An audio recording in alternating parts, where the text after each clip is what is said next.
towards 1975, before the end of the war. Can you tell us about your life? Yes, before the war, at that time, the end of the war was April, but I started at, like you say, the beginning, which is a few months before April. That 2 or 3 months before, I had a serious, miscarriage. 2 times.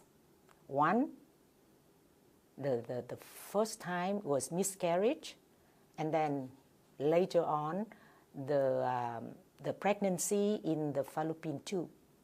So it was burst during the evening, and I was rushed to the hospital by my husband to rescue me. And lucky that the doctor said that had we been 15 or 20 minutes late, I'll be gone.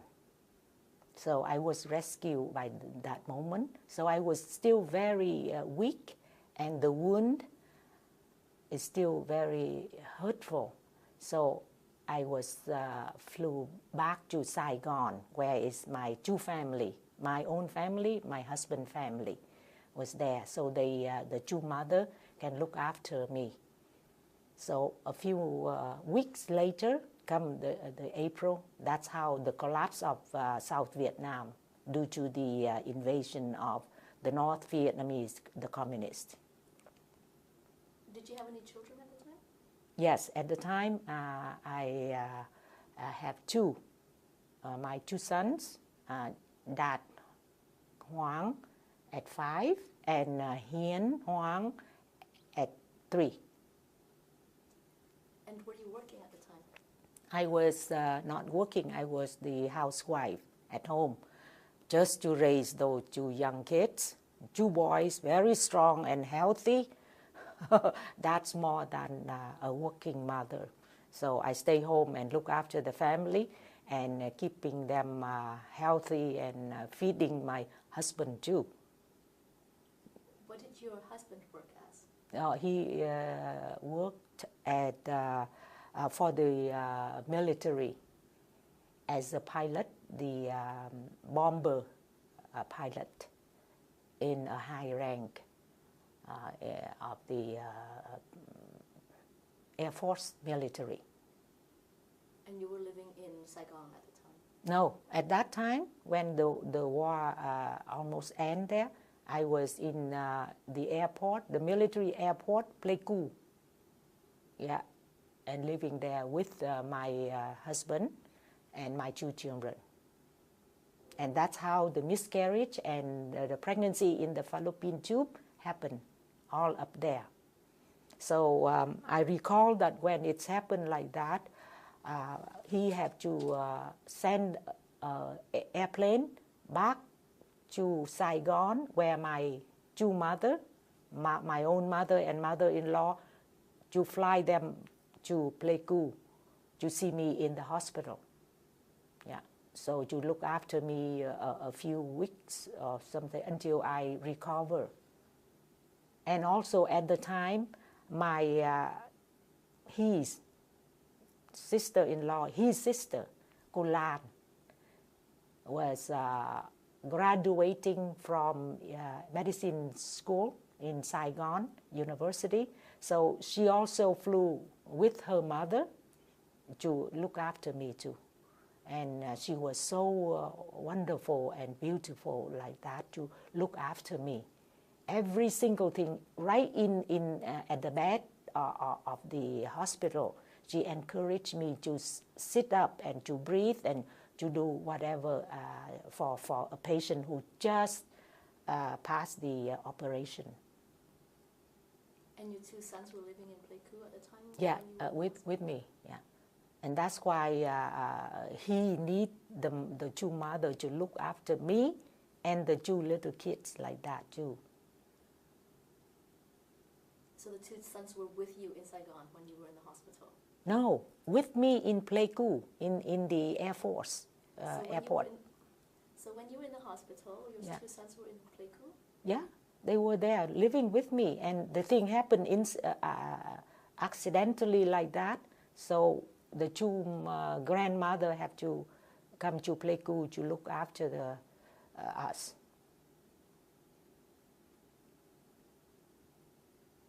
And the worst part, I remember that at the hospital, and it was the military hospital for the war, the soldiers.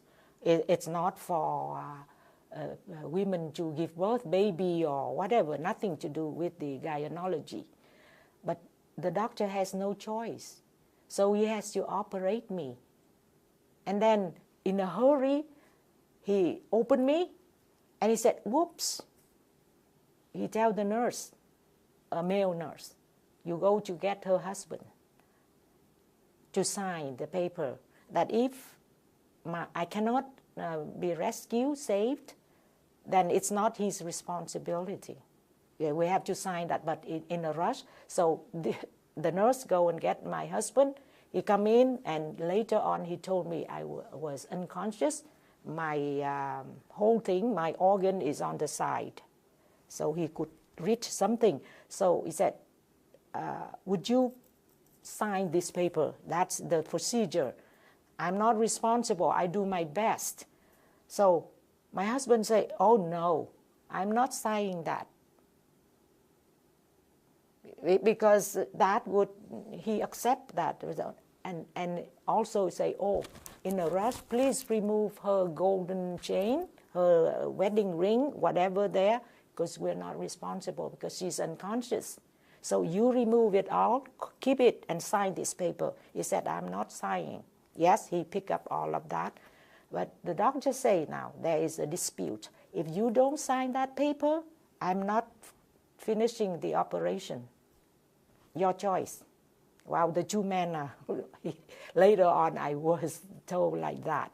So he has to sign it. And while he signed it, his tear come down. Later on he tell me. And then he come out there to wait and say, pray that I don't know if I have my wife again. And my two children will have the mother. But God, our Buddha, have saved our family, and that I'm still here today. Yeah. So that was very emotional moment that he told me that. And he saw my intestine out on the side.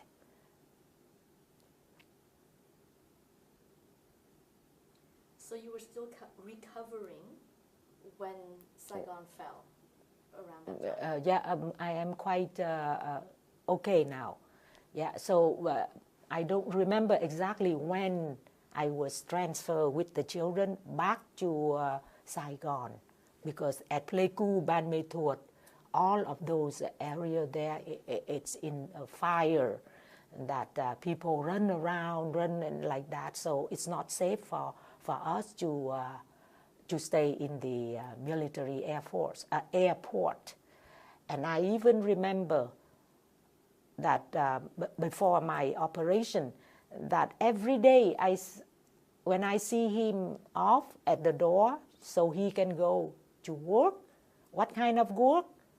Flying airplane with bomb, and to find where the communists to release the bomb.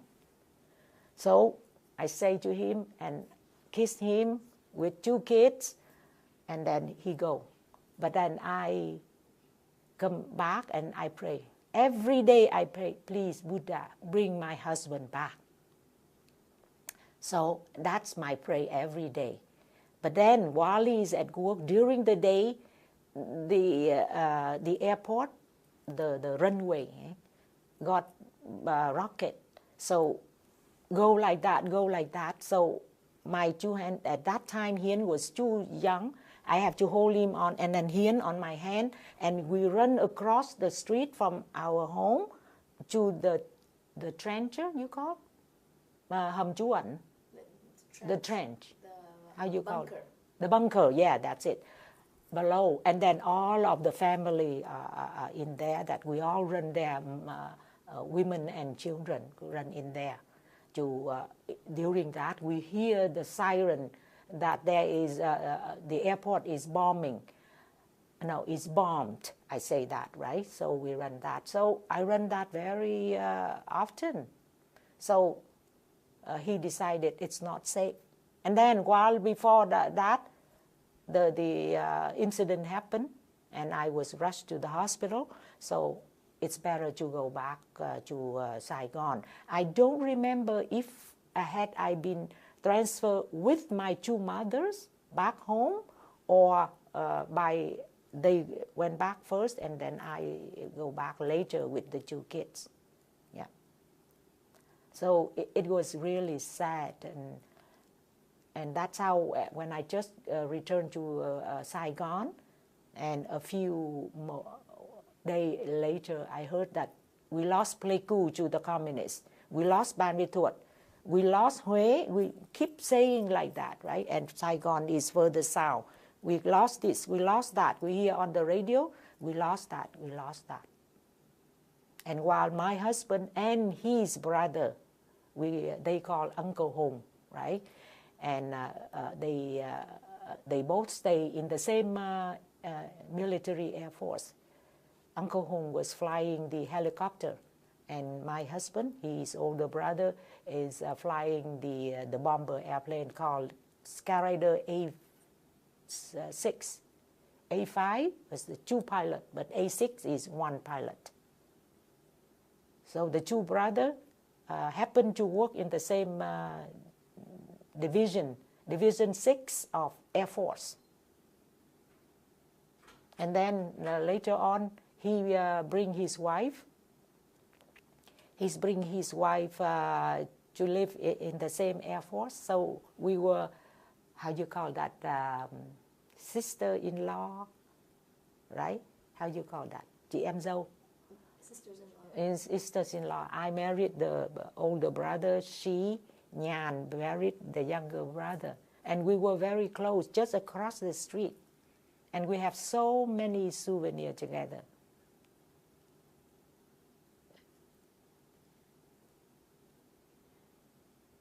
So, yeah. So in Saigon, as you were getting this news from about the progression of the war. Yes. How did you stay in touch with your husband? Were you in touch with your husband? No, he was on duty at the airport, military airport, Pleiku there. And then later on, finally, we keep losing. When we lose Pleiku airport, that's when he go with his division back to Tân Sơn Nhất airport. So I don't know very much the detail how he do that, but that's what happened. It's happened very quick. It just in a few days like that, right? So tell me what happens next. So finally, one of the few days there, we said, oh, they're coming, like that. So he decided we must go. We must go. Go where? I don't know anything. At home cooking and raising and feeding the two kids, and whatever he say, I just listen and follow him. Yeah, so the most important day is the day that on the 29th of April, that's when we decided to leave. No, in fact, I should say the night before, the 28th of April, that he decided it's the time to go. So he planned that he can fly any airplane, the fixed wing we call, not helicopter. The fixed wing that able to fly, he will do it. So after supper on the 28th of April, he bring us, myself, wife, and two kids in a scooter. And then we went to the Tân Sơn Nhất airport. And he planned that to stay there and wait for any opportunity that he can fly us. Anyone can come and fit in the airplane, planning to fly to the Navy aircraft carrier number 7. That's what roughly his plan. Then that night, I packed a small suitcase, a briefcase with all the paper, my raincoat and an umbrella and a hat. because I'm very afraid of the direct sun. And my 2 kids, that's how we went. Dad is in the front, standing in the, how you call, steering wheel, the handlebar, yeah. And then Father Dũng is here, me in the back, Hiến, 2 little, like a sandwich. He's right in the between 2 of us. And anything I can wrap, I can hold the suitcase, the briefcase, the umbrella, whatever, we all parked on that scooter, Lambretta scooter from Italy that we went. So we got there, find a room, stay temporary and await for the moment. But during the night, the bomb and the rocket from the communists is pouring like the rain into the airport and mainly the runway. So it is too dangerous. So he decided, but he still not find the way to fly which airplane. But he doesn't have a key or how, I don't know, to access one plane. So he said, it's better I bring you guys home. So we decided to leave the suitcase, just the briefcase that I bring with me because all important paper. So the suitcase stay in the room. I think he locked it, how, I don't know. And we went home to sleep. What was the scene at the airport? What was that like? Oh, I don't know because it was dark and whatever happened, I don't see anything much. It was dark and it was not, still a bit early. But then when it was bombing and too much like that, all I see from the runway, the fire keep coming up and they try to destroy any airplane they can. So that's how we went home, to sleep and then to see what happened. That's his decision. Were there other families I think so. at the airport? Yes, I think so. Who come, when, where they stay, I don't know. All he's arrived, put me and the kids in the room and close the door and he run around to see whatever. That's all I know. And then he come back and say, oh, it's too dangerous for you guys to stay here, so let's go home to sleep and we'll find out tomorrow or later on. Okay, well, pack everything, leave the heavy suitcase in the room and we went home. So the next morning, I'm still home. He said, stay home and wait for me. So he tried to get into the airport. Everything was destroyed. When he come back, he told me that. Everything was destroyed. And at the moment, during the night, anyone who know how to fly, any airplane he can fly, any pilot, get on and take off, rather than leaving them to be destroyed. And anyone want to go, get on. How you get on, how you fly, get out. Where? He told us that they all flew to Coeurs Airport. The last military airport is Coeurs, further south, almost at the end of Vietnam from the south. That's what I heard. Any airplane that available, and any pilot can fly, do it, rather than leave it there to wait for it to be destroyed, and human cannot go. That's what I heard. So when he heard that everything is empty and destroyed, he had to run back home to find another way. While on the way back home, he passed by the U.S. Embassy, and he saw the helicopter landing on the roof of the building, U.S. Embassy, and people trying to get up, climb up to the helicopter. So he from that, just from outside, he presumed that there is another option to escape is through the U.S. Embassy, to be picked up by the helicopter because he saw people climbing up. So he ran home and he said, let's go. I said, where? Back to airport? He said, no, the airport is no way. So he said, this time we go to the U.S. Embassy. Again, we pack everything, not everything, just people, 4 of us, and this time less weight because the suitcase is in the airport. So with the briefcase that I have, my raincoat and my umbrella, I make sure those 4 things is with me, and of course my children. So we ran. As we arrived to, before we go, we say, oh, goodbye, mother, is my mother-in-law, my favorite lady. Goodbye, 2 of them, they say, okay, go wherever you go. They always say that. Same with my mother, just a few blocks away from each other. So my mother say the same thing to us. And his parents say the same thing. Wherever you can go, whatever you can escape, go. Don't worry about us. We are back here to as a base to support you. At least the house is not empty, so they will not invade the house. So, and I remember I hugged her and I said, I don't want to go. I want to stay here with you because I love her even more than my own mother. She's so sweet and she's so kind. Yeah. Even though they said mother-in-law and daughter-in-law, but not in our case. She's so sweet. So she's still alive, 97 or 98 in Sacramento, USA. And I love her very much. So I say goodbye to her, goodbye to the father-in-law, and we went. That's what happened. So we went, as we arrived to the gate of the U.S. Embassy.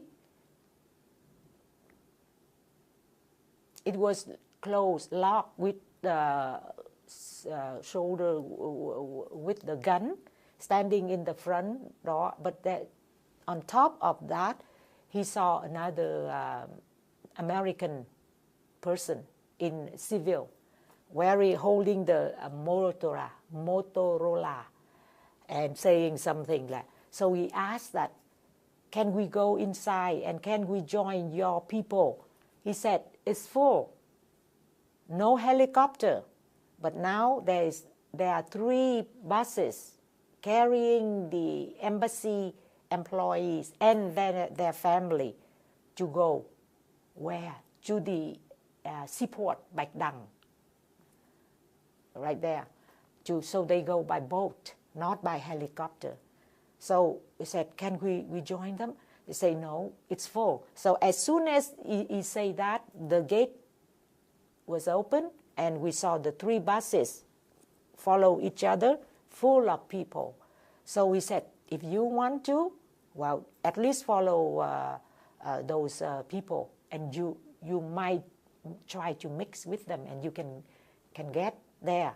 So, okay, well, we already have a scooter, and we follow them. And lucky because he was saying that. Otherwise, I don't think they released that, right? But my husband was wearing the military Air Force uniform with whatever there. So at least they trust that the Vietnamese people, right? Vietnamese soldiers, military. So he gave all of those details. So he said, follow them. So we thanked him and we followed the buses to the airport, seaport, Bạch Đằng. That, when we arrived, that's another chaos, another frightening thing, but we don't know what to do. So it was really chaos. Can you describe that scene there? Yeah, when we arrived, it's full of people, even from the sidewalk and to the boat, whatever there. People are packed and it's just a mess and it's such a chaos. But as soon as we arrive, we don't know what, but we see the bus start going inside, and they open not the gate, you know, the barbed wire. They pull it, so the bus go in. So we want to go in, but they close it. They say, we don't belong to the buses. So he said, well, he was really smart, right? He said, I'm one of them too, but because so the uniform is really helpful. So they said that I like to go with them too, because I am part of that military officer of South Vietnam. The thing is there, so they trusted. But they said, okay, you can go in. But then he thought that if we go in and they don't let us board the ship or the boat, well, we don't, what happened? So quickly he said, let's go and consign the scooter. So we saw a building across the street. He said, I'll come back. So all of us go across the street and we find out that building, where the gate was open. It was the Philippines embassy. So there was a gardener was there cleaning the leaves, something. And then he said, can I park this car? Asked the man, not car, the scooter here, and I'm going. We are going. But if we cannot make it, then we come back. Would you let us have our scooter? And if you don't hear us coming back, mean we are gone through, you can have it. So the garden man, an old man, he said, okay, it's up to you. But I wouldn't want to take this because I don't know how to ride it. But okay, just leave it to us. So we thank you. So we crossed the street. Now it's getting worse. After we park the scooter, we get back. The military man with the gun, they won't let we go in because there's a new order, no one except those 3 buses. And we're not in the buses, so we did not go in. He tried another place. And finally, he really pushed the soldiers with the gun there, with his thing that I belong to that. I must be there to manage the thing, the people in there. So finally push, and then he pulled of us in there. So we go through. Only 4 of us. The rest are still there. And I noticed that people have money, gold, jewelry. Give it to the soldiers, and so that they can let them go. But no, because up there we see many many American with Motorola, that they are watching that to see how they guard the gate or the area there. So anyway, that's how people have money. They couldn't even go in, and we have no money. Somehow God, Buddha have given us the road, the access to that. And that's how another, after we pass that, that's another, the step is how to get to the boat is another way. I forgot to tell something very interesting. During that morning of the 29th of April, 1975, I was so excited to tell you the story, but I forgot one of the exciting way. It almost like a Hollywood movie, but that's real. Nobody can believe it, that we were planning to escape, to find the way to get out from the country, but by helicopter. Can you believe it? Because we all have, both people, and then run by the land, the ground, to the forest. If somebody go toward Thailand land there, or go to the sea, is the ocean. But we were planning to escape by helicopter. How does it happen? Because my husband's brother was in the military Air Force too, and he flew the helicopter. And his brother, older brother, my husband, is flying the fixed wing, the Skyrider A5, to bomb the enemy. So they were working together, and happened that they working in the same Air Force airport in Pleiku. But anyway, back to that morning on the 29th of April, we were already told, he said that, wait, so I will go back and pick you up from the home on the roof, go to the Navy aircraft carrier. He said that about a week ago. He planned that. So on that certain day, if you hear me flying like that on the roof, you go up, be everybody ready. So he must have picked up his wife, family, or who else, I don't know, but to our part. While my husband was in the Tân Sơn Nhất airport to find out what happened the night before. You remember I said? Yeah. So here he come, the helicopter pilot, and I like that. And I told my sister, who was still a young girl and is still living with my mother, and my mother home to my husband family home is just a few blocks away from each other. So she knew that. I told her, so she came to me to help in any way she can. So she was the one that carried that up to the roof of our home. And with Uncle Tuấn is another younger brother of my husband, chú Tuấn, and then she was the one to bring it up. I was still downstairs with him. And then actually he was planning to land on the roof of his wife's family. Our family was here, so it just across the aisle. It's not on the big road, trong ngõ hẻm. Yeah, from the aisle. Alley. Alley, yes. So a few things like that. So from my front porch, I can see that house, and I can see even better than the helicopter. So I see the helicopter was zzz, like that, and I see the how you call that, the ladder, rope ladder dropping down, and it kept going like that. And I saw Uncle Tuấn, but I didn't see that because that was in front of him, I think. And then he tried to go like that to catch the how you call the rope, the ladder rope, but he couldn't make it.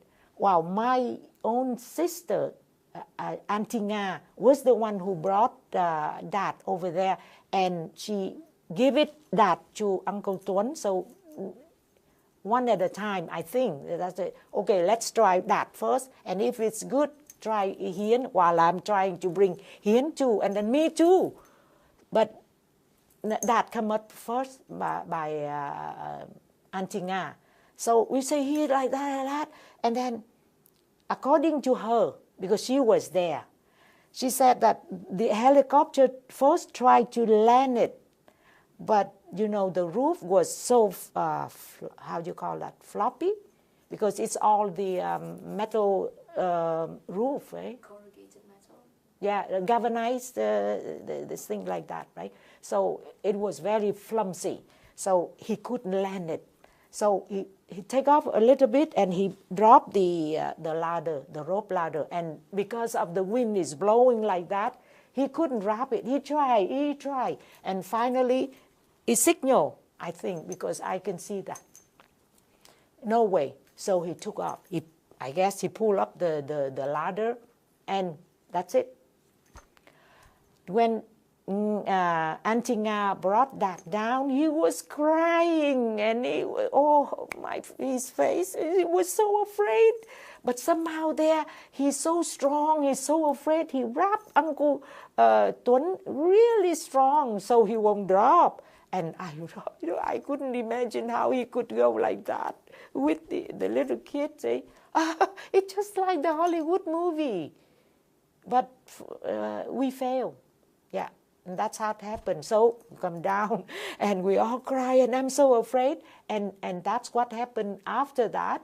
How long, I don't know. My husband got home. They say, no way to the airport, Tân Sơn Nhất, but there's a way at the embassy.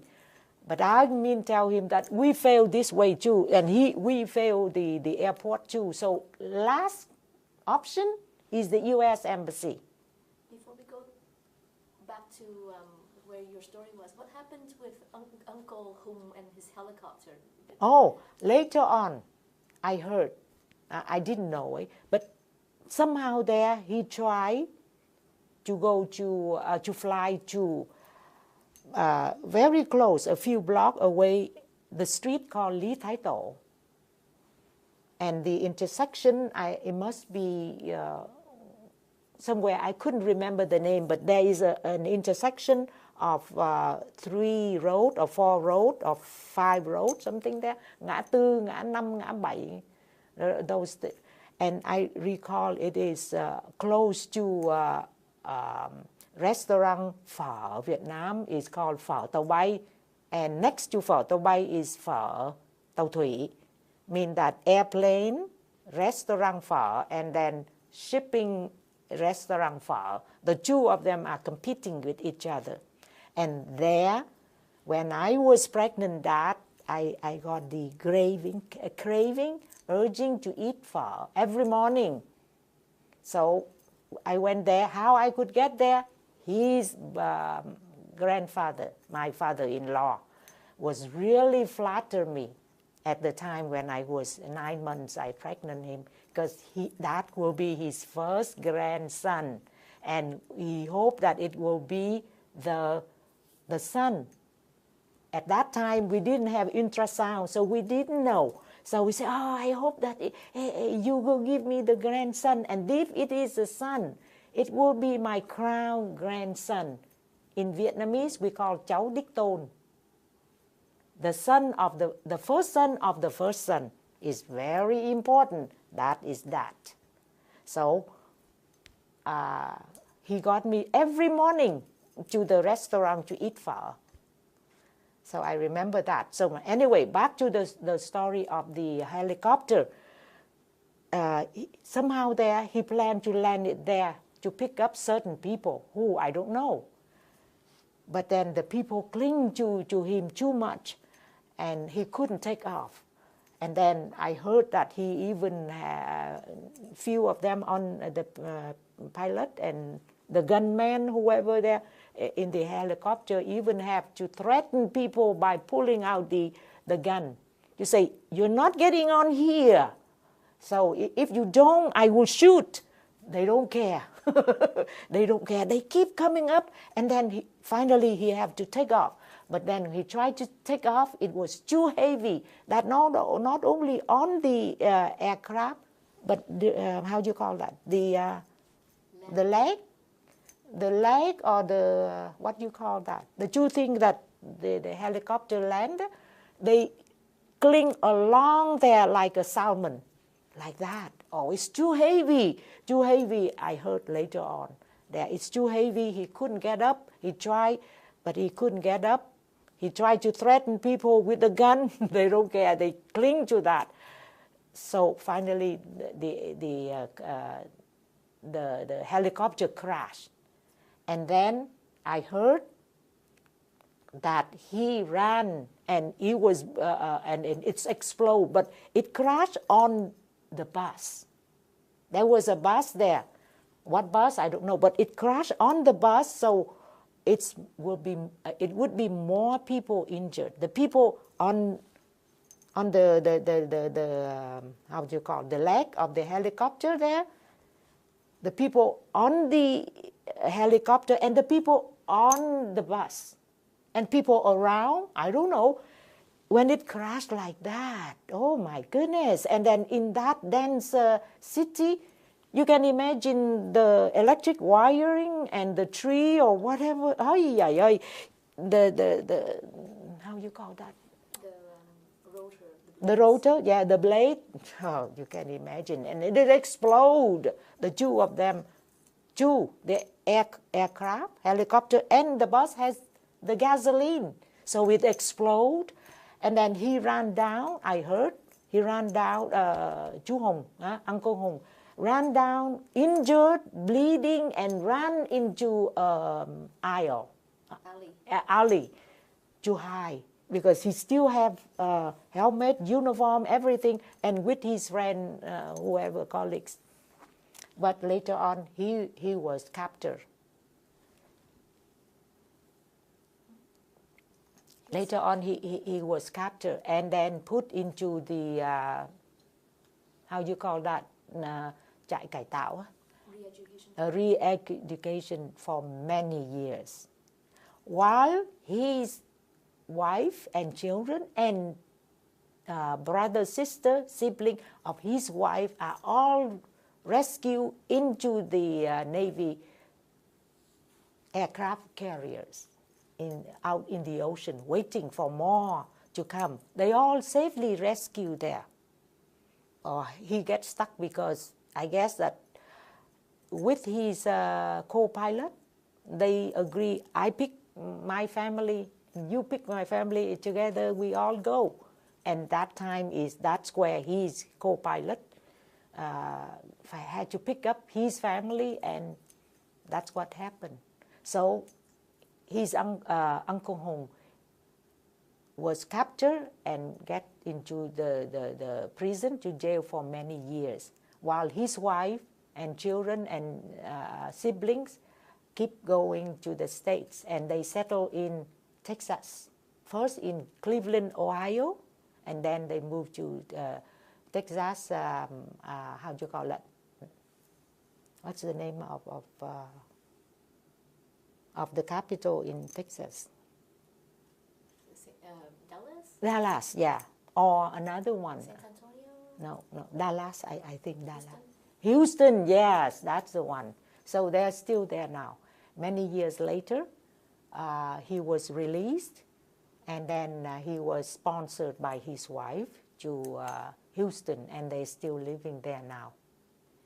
So he managed to rescue his wife by helicopter. Yes, I heard. Before that final trip that was. That's right, yeah. And he was successfully rescue them by helicopter. But come to our family, we fail. How? I don't know. And I don't even know how he rescued his family and his wife and children and the sibling of the wife too. I didn't know. But I heard that they all rescued by helicopter. We never have a chance to talk.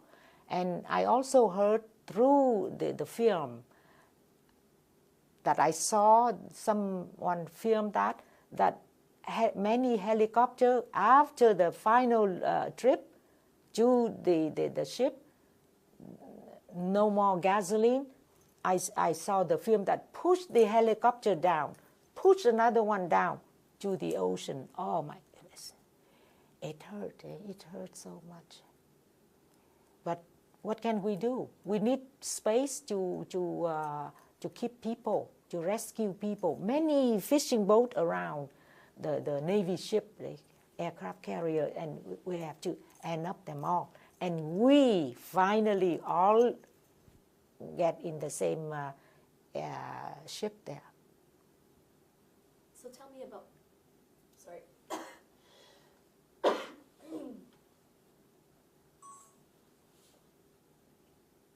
So tell me about that. Let's go back to the Bat Dang seaport, where you were trying to get through the barricades to leave Saigon by boat. Yeah. Now we go back to my memory is at the Bat Dang airport. Bat Dang seaport. Yes. After getting through the barbed wires there, so we got in there, and my goodness, it was not a boat. It is in the Vietnamese we call salan. Salan, later on I learned it's kind of a barge, or you call a ferry boat that carry car and truck and people cross the water to another destination. But this one has no engine, no motor. It must be pulled by another boat. So that one was pulled by a little boat. And that one is a military barge, I should call it, because the ferry boat, it has its own engine, but this one has no engine at all.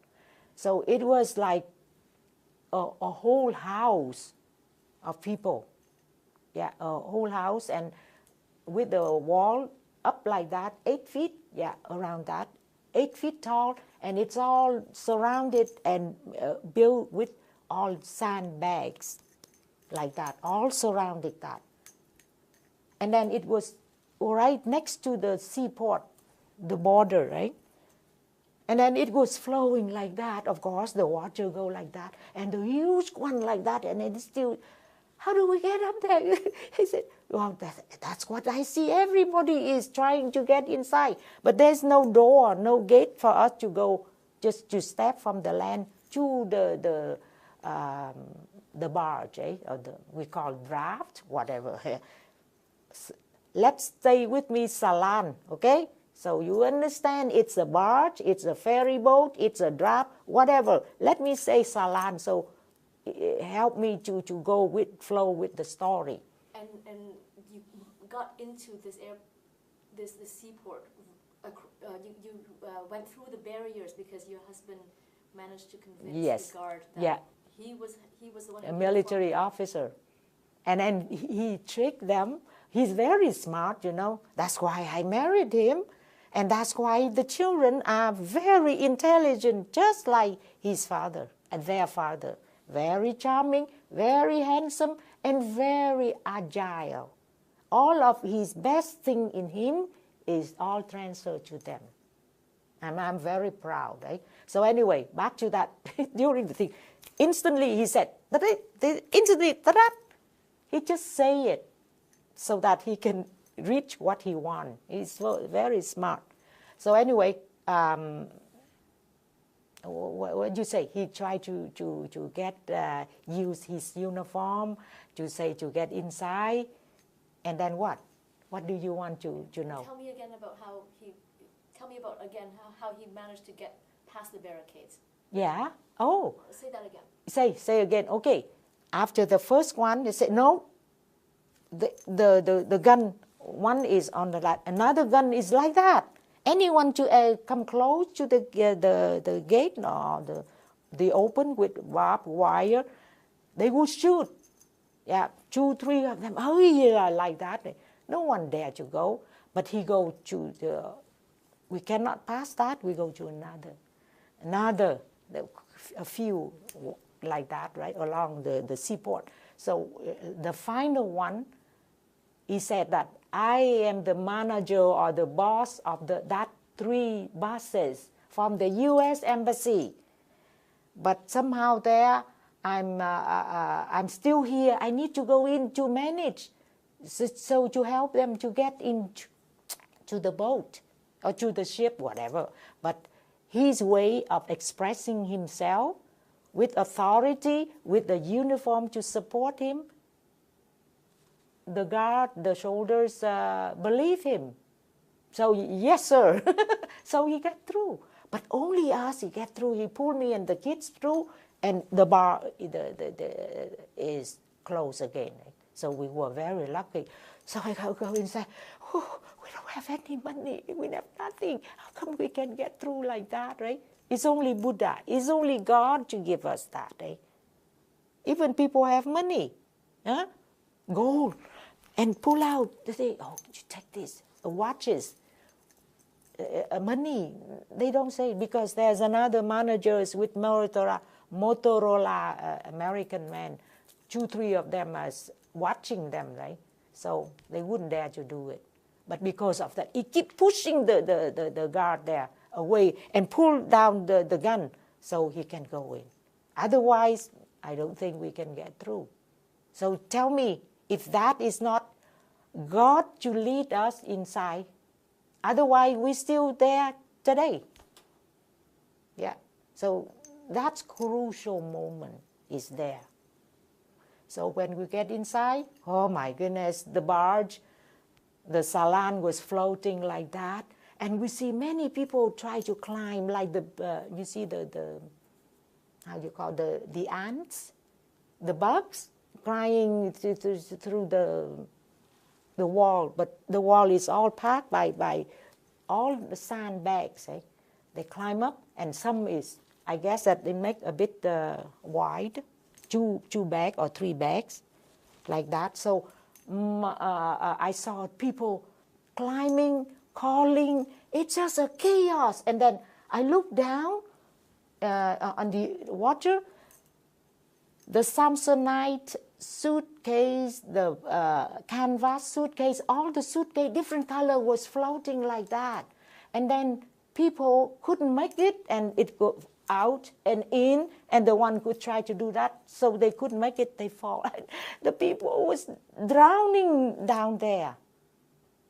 And say, help me, help me, but I don't know what to do. And then one woman, this is interesting about jade. I heard that jade, if you wear that, it gives you good health, and also it saves life. How? Because I heard that if we wear that and I'm supposed to die, but because I break it breaks because I fall down or whatever, it saved my life, so it broke, and then I'm okay. So that's what I heard long time before. But then at that moment, I witnessed a woman is trying to pull that. And then the bars was swinging back, and then she banged her bracelet, her wrist, into a hard thing, and it broke. And instead of her falling down, she grabbed something, and she's still hanging to life because of that, broke down and fall down to the water. So, wow, that was good. I believe it more. So I always have the jade with me, right? So it saved my life, I hope. Anyway, back to my story, how I get up there. And this is very interesting. He climbed up there, my husband up there first. And he said, pass me the kids. So the first one I passed is Hiên, and that is still with me. And I think the first thing is the briefcase. And then how he do it, I give him the umbrella. He hold the back, and in the front there's a hook. So he hooked that handle of the briefcase, and easily he pulled it up. So it's safe there. So he put it down right below him. He's up there and right. And the next one is Hiên. How do I pass it him? Because it's too high. No, higher than that. Okay, now we go back to the way how we get inside the barge, floating like that. So first, he got up first. How he got up, I don't know. I was busy with the two kids, and I already saw him up there. Your husband? My husband, yes. He said, come on, give me the kids. So first, I remember is to hook my umbrella with the briefcase and pass it to him. So he pulled it up, and inside the barge, he put it there. I think I was the other side, I don't see. But then Hiên, so now Hiên is, I try to give him, but it's still too high up there. He couldn't reach Hiên. I told Hiên that wrap father hand, but he is still far. So what I have to say that I asked those men, that man one stand like that, the other one on the shoulder and go up, so it's double height. And then I give Hiên to that second man who is higher, and then he reach it. Then finally Hiên reach the hand of his father. So he wrap Hiên and put him down. How? I don't know, but at least Hiên is standing inside safely. And then that. We do the same thing, but many men standing along like that, they keep doing like that. Or, you please, my son, please. Okay, so two sons in safely. Now my turn. I'm the last one. Nobody would pick me up. I'm an although they try to do their family. So I said, I don't know what to do. What can I do now? He said, try. Try what? I don't know. But finally, I look around on the bottom. Along the sandbag, there's about the two bag was hollow. There's a space there. and then men standing like spread the legs, so they helping each other up and there. I said, wow, this is my my way to go in. So I see two, three men standing up to each other and keep doing like that. And here I see the hole there. I go all the way under their legs, and I reach the open. It's so small, and I was very skinny and small too. But I had to really squeeze myself so that I can go through that hole.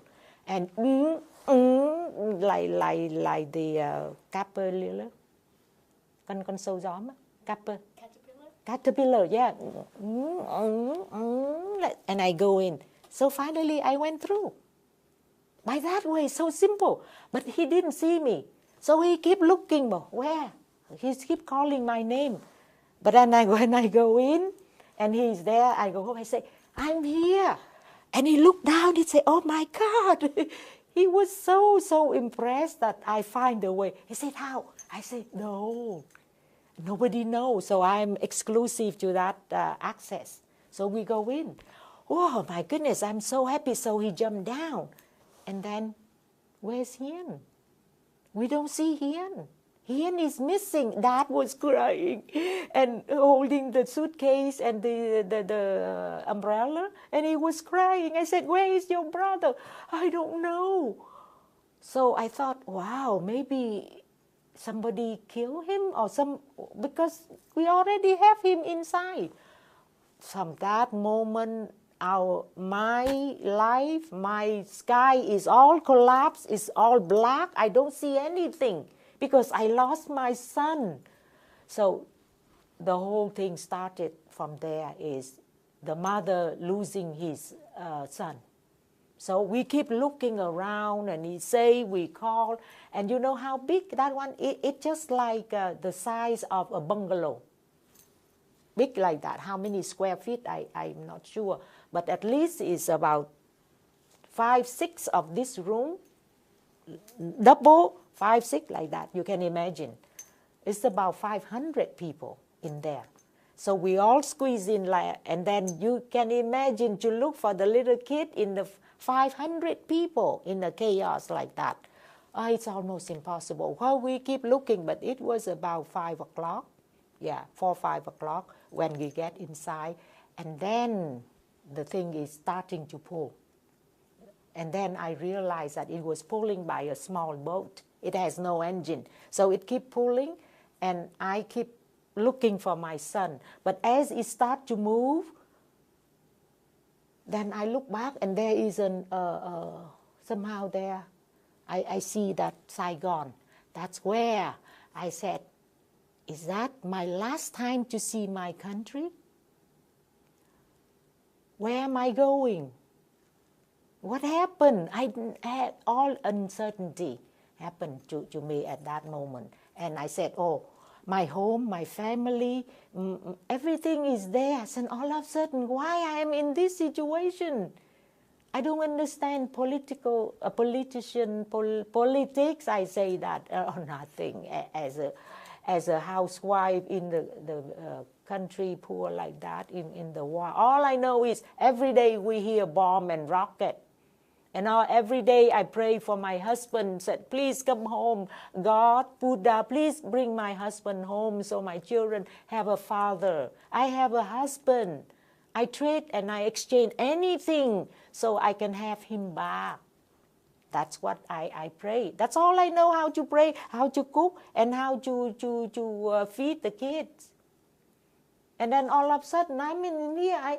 It's not bad in my life that he is in a high-rank military person, and we have a good life in our both family. Why am I in here like this? I don't understand at that moment. But all I see is that the sunset going down, and here I'm leaving my country.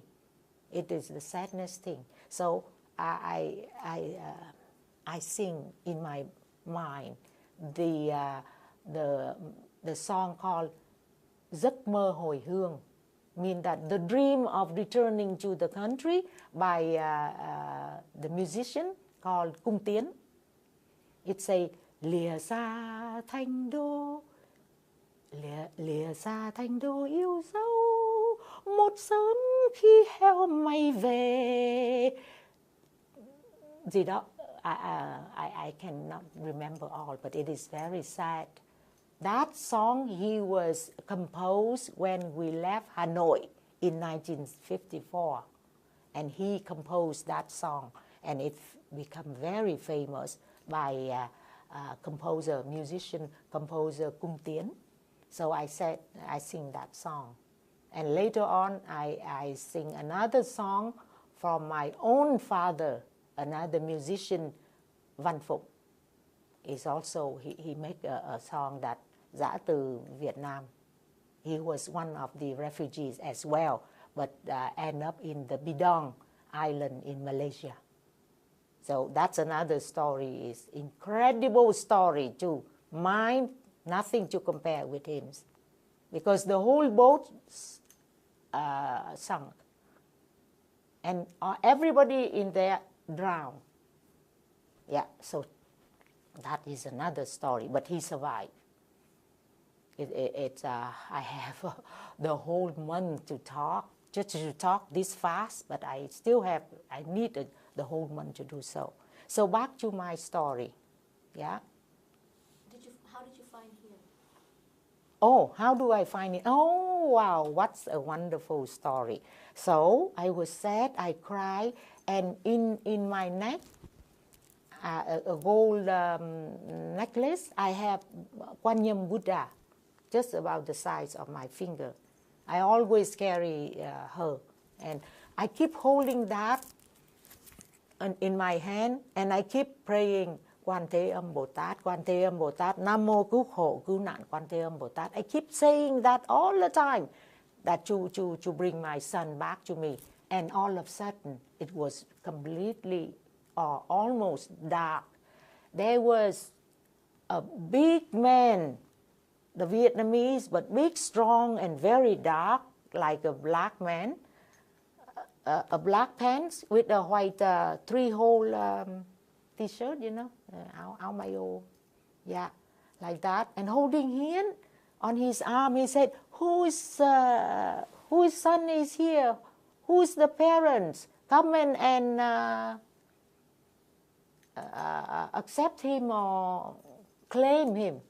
And then I was around, and then I heard him, and I looked back a few steps from me.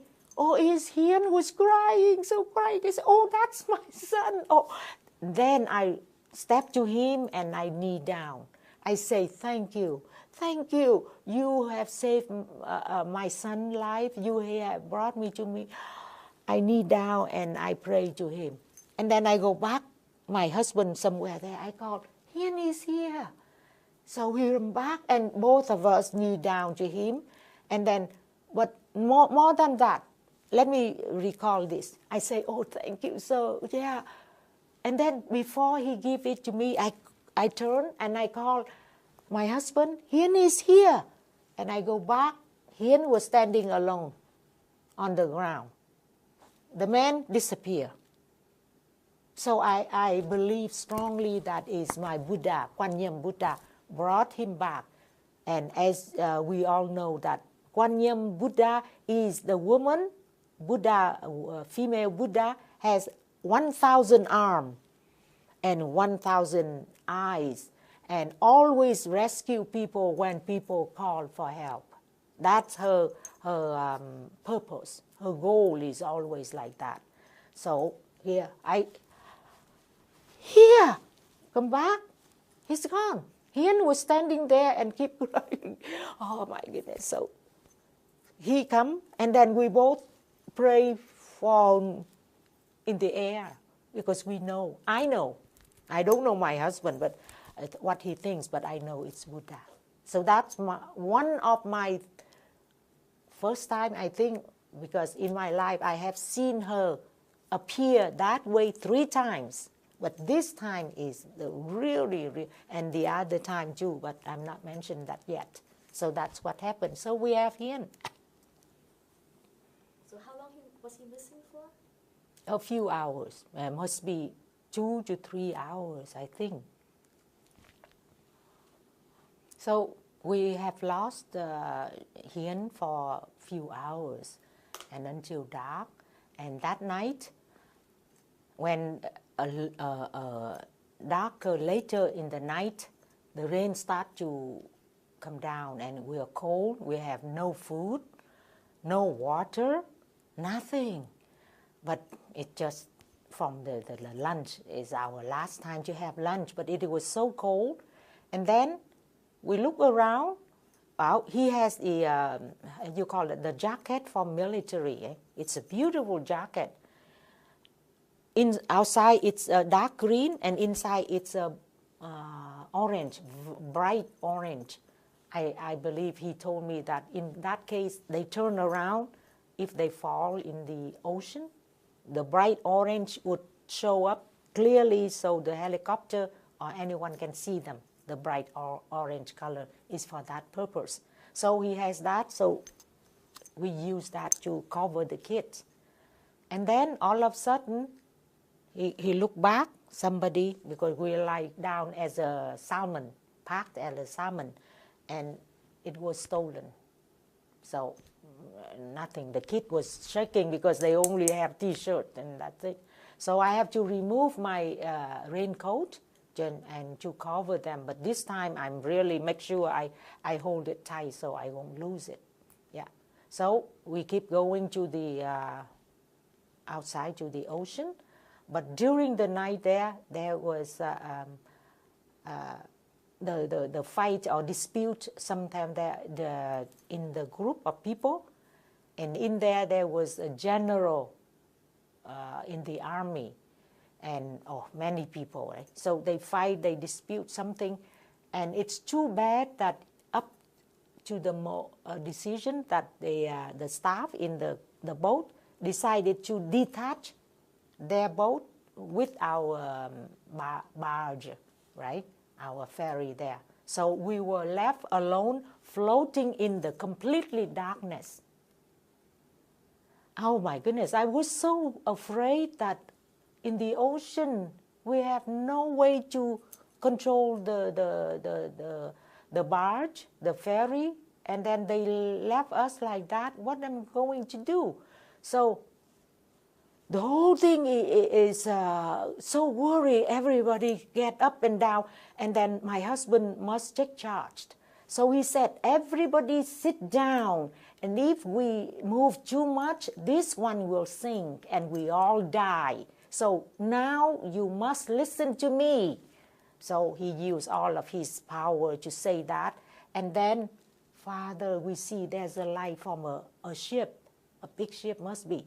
So, there's a hope. So we hope that we can signal them so to say we are here, because in the at night it's totally dark. They don't know us. We know them because they have the light in the sail there. So he think of the way to signal them. How? So he said, well, he has experience as a scout when he was young, that he know how to do the Morse. Is that called Morse code? Yes. So, but he doesn't have the flashlight. So among all of them, he stand up very high. He asked down, anybody in us has a flashlight that working. I know how to signal them. It's called Morse code, but I need a flashlight. So finally we get one. So give it to him, and he stand up really high there, and he signal. I see the flashlight, tick, tick, tack, tack, tick, tick, I don't know. But over there, I noticed that they tick, tick, tack, tack, also they talk to each other. So finally he turned back, he said, they receive our SOS signal, they will come. Oh, the whole area. Thank you, sir. Anyway, he wouldn't dare to tell his rank in the military, right? He wouldn't dare. I know that. Anyway, so he did a great deal is to save all of us. So that was really remarkable. So they come. How long they come, I think later on, because that was quite late in the early morning, 4 or 5 o'clock. So by the time the ship arrived to us, it started to see the sunrise.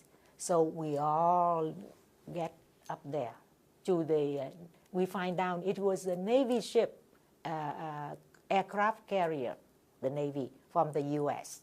That's the one that waiting for all of us, whoever come up. So we all get boarding that ship. What was the scene like on that ship? Oh my goodness, that's another step. Now on that ship, when we first got up, and we were one of the last one, the group to get up, it's all packed. And then from the deck, they tell us to go down there. There's a ladder to climb down. But I look down there, it's so deep in the bottom, and it's packed like salmon. And the smell and juice come up to that. How many days, I don't know, but it come up, and I couldn't breathe even from the deck. So I told him, don't go down. He said, okay, but up here too, it's packed. Where do we go? We have no place. At least down there, there is the hope there. But I said, please, we just stay. So we said, okay. So where? So we go around. Everybody is packed of people. But there's one space left, is a hole for, how you call that? Cái cống gọi là gì nhỉ? The sewer? A sewer, yeah, the sewer, yes, to drain the water from the deck to the ocean, yeah. So we have to stay there because that's where people don't want to stay. So there's a space there. So we say, well, at least you sit here, otherwise other people will sit. So ngồi chồm hổm là gì cô? You squat. Squat, yeah, we squat there temporary, at least to reserve that place. And immediately he go around, and you couldn't imagine how he could make it. He find a pallet, the wood to carry something there. It just 2 by 2. That's it.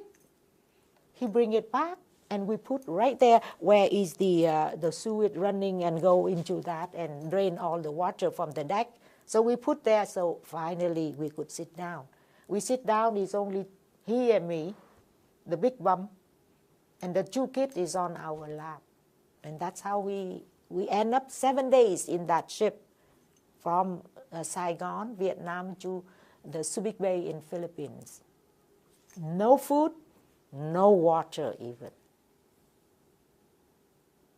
So, yeah, but then during the day, sometimes it is too roughly like that. I vomit, and people vomit too. And then it all drain down there, and at night it is so cold, and it even raining, and it's cold, and it's windy. So finally we use my raincoat.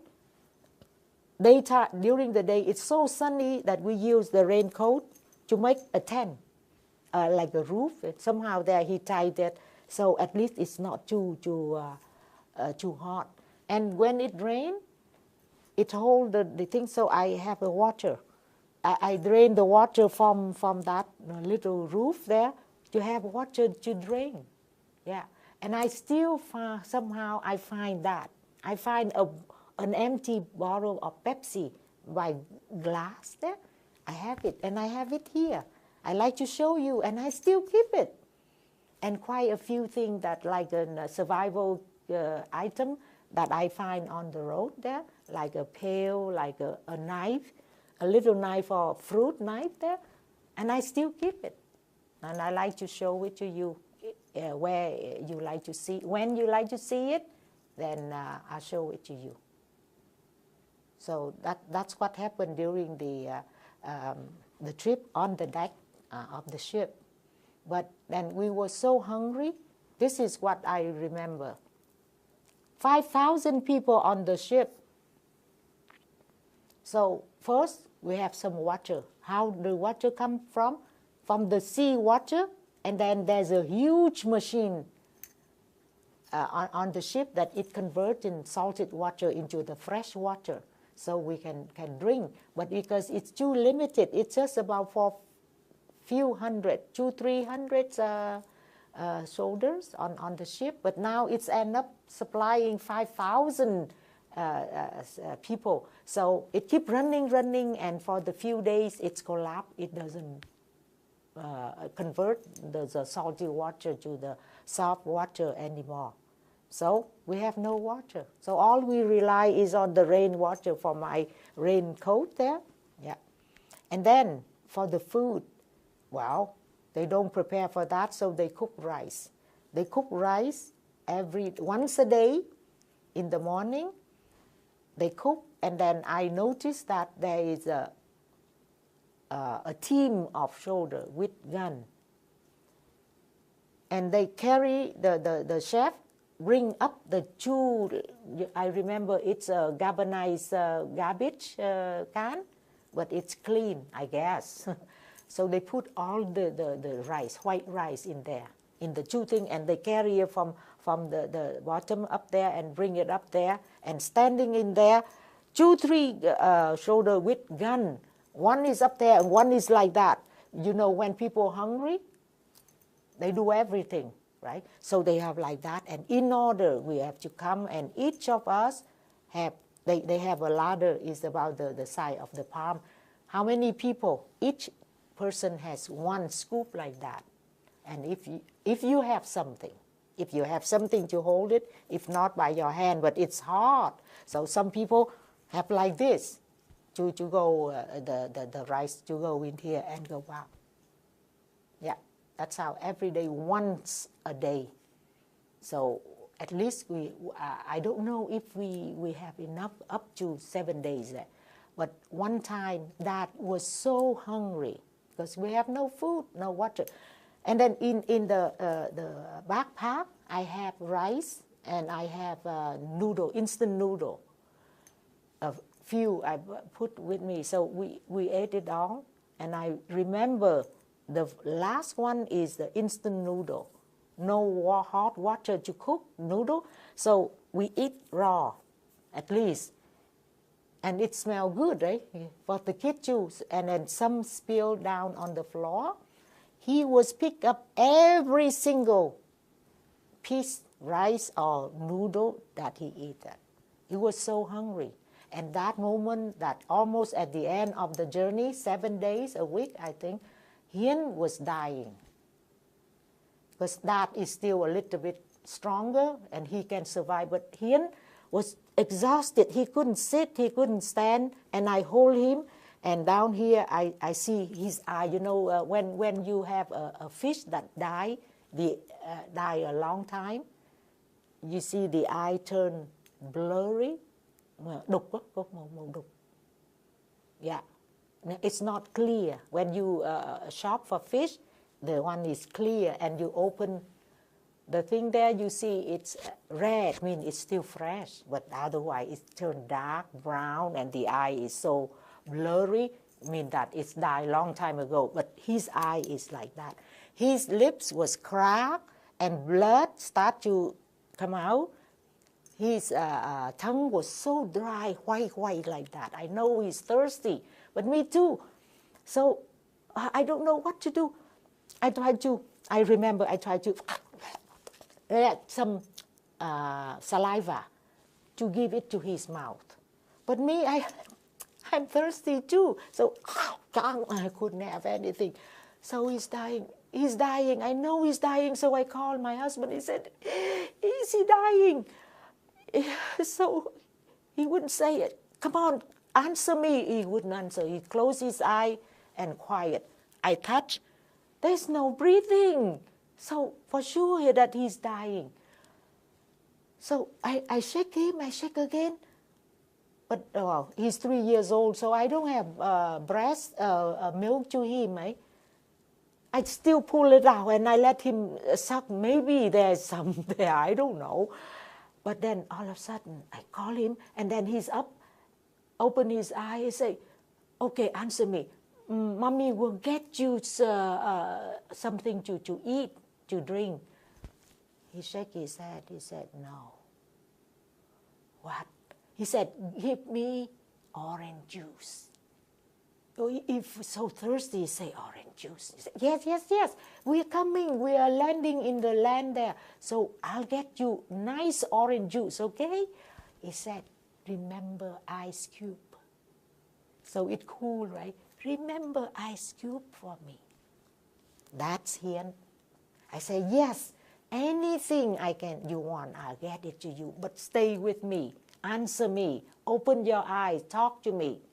And that's how we keep going, and he survived until we land in the Subic Bay, Philippines.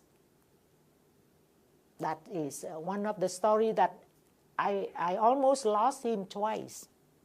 But that was so strong, and so he's okay. Thanks God, if two of them is weak like that, but he was too little. So that's what happened. Yeah, anyway, so when we landed, it was late at night and evening something, and we start to unload, how you call, unboarding. All of us, it took the whole night to unload people, and we don't want to go down first. So we were one of the last one to get down. So I have a last look. Oh my goodness. It's incredible. It's so dark. The dirt, the thing from 5,000 people a week, eat there, sleep there, pee there, you name it. Everything is up there. Incredible. So anyway, by the time our family get down, we start to see the sunrise. And that was the first night in my life that I didn't sleep. I stay awake the whole night. So that's my experience, that stay awake, sleepless night, that one. So when we get down, I felt so good because my feet can touch the solid ground, not on the flumpy whatever floating on the ship or on the boat or on the barge, on the ferry. So I felt so safe and secure. And that's how is the first camp in the Philippines, Subic Bay, that we landed in there for a few days. And then we were transferred by airplane to the island of Guam, one of the military base in the States, in the Pacific Ocean. We stayed there for a few days, a week something, and then we were transferred by plane to the Marine camp called Camp Pendleton in Northern California in the U.S. And over there, we stayed for about 3 months or 2.5 months before coming to Canada. So let me continue at the Subic Bay. I try to look at my family because I know my own 2 sisters trying to escape with her husband too. How? I don't know. So before we left Vietnam, we say that, okay, you go your way, I go my way. But how do we know that we are in the same spot or already past that spot? So we suggest to each other that we write a little note, say chị Loan is here, Em Hằng was here, Em Hạnh was here, something like that. And then we nail or we stuck into the tree. What a naive idea. Thousands of people, what a mess like that. But well, we just say, there's a hope. And then if we have lots of, how you call that, dây chun, the elastic band, well, we bring a lot. So if we do, we stick the plastic band, that's our message. Nobody know about that trick, right? But forget about that. There's no way we can get in touch. So we get to Guam, we get to a few days, and then we were flown to Camp Pendleton. But this is again about that. While now we are on the land, we have a little tent, and every meal we make line to ask for food. that we have a plate to hold food. But Dad was so smart that parents go, each of us were given one, and the kids given one, and he and Dad. But then he ran, while we were back here, he ran to the front. He asked for one. He stand there, and people don't mind the little kids, so he asked for one. So we bring back to the tent, and he go back again. He keep doing that a few times. So he's so smart. I say, hey, mommy. He come back and say, hey, mommy, I have one plate for me. You want it? Well, no, I have to wait for my turn. Well, okay. So we bring back to the tent. And he keep doing that every day. He keep doing that. So we have lots of food. They don't pay attention for the little kid, but he's so smart that way too. So one story I still remember like that. So when we get to, we were flown to the Camp Pendleton. It was cold, and it's a marine training camp. It's so huge, like everybody couldn't imagine. So each of us were given, how you call that, a straight bed called gable. Gable. Yeah, by canvas, and it fold. Military, yeah, but it's Folding chair. yes, a bed, not a chair. Oh, How do you call that? a cot. Yeah, something like that. Like each of us has one. So in our family, two parents, each of us has one, and the two kids sharing, one on this head, one on that head, and we stay there for quite a few months, 2 months or 2 months and a half before we flown to Canada. But while being there, of course, we were fed and nothing. Every day they turn on the speaker, loudspeaker on the top in the post like that, and we hear Thái Thanh, the famous singer, to sing Tôi yêu tiếng nước tôi từ khi mới ra đời. À ơi, mẹ hiền ru những câu mơ hồ. À ơi, tiếng ru muôn đời. Listening to that song that I cry every day. And then they use that to say announcement. But I was so determined and so anxious to learn English. I know that I will. That's my survival language. So somehow there, somebody during the time that lent me a book, first show me and trust me, lend me the book. So I said, oh, it's called English idioms. So it's all idioms in there, and say, oh my goodness, I wish that, so I need to do that. So how do I record that? In the washroom we have the paper, the brown paper, and I keep writing down every page. Every day I keep writing down the whole book. You say it like that. I will call you. Call means phone, right? Something like that. It's better late than never. Example, something like that. I keep writing down and learning like that. So it's good for me. Then I hold that until I arrive to Canada and keep learning. And later on, arriving to Canada, I find out there's a book like that in the store. So I bought one, but I still want to keep those paper handwriting for me to remind me that how determined I am. That coming to Canada, I learned that there are two official languages, English and French. I spoke neither of one. So I said, I will learn at least one of the language. And later on, I will learn French. I said that to myself because I heard that people say that being fluently bilingual, I will have a better chance to survive, to find a good job, to work with the government, and so on. So I'm really determined to do so. Yeah. So. How did you decide to come to Canada?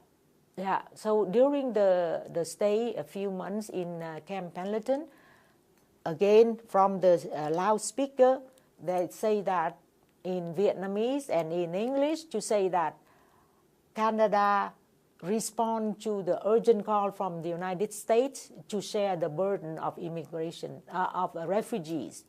So I remember it said that we set up a trailer,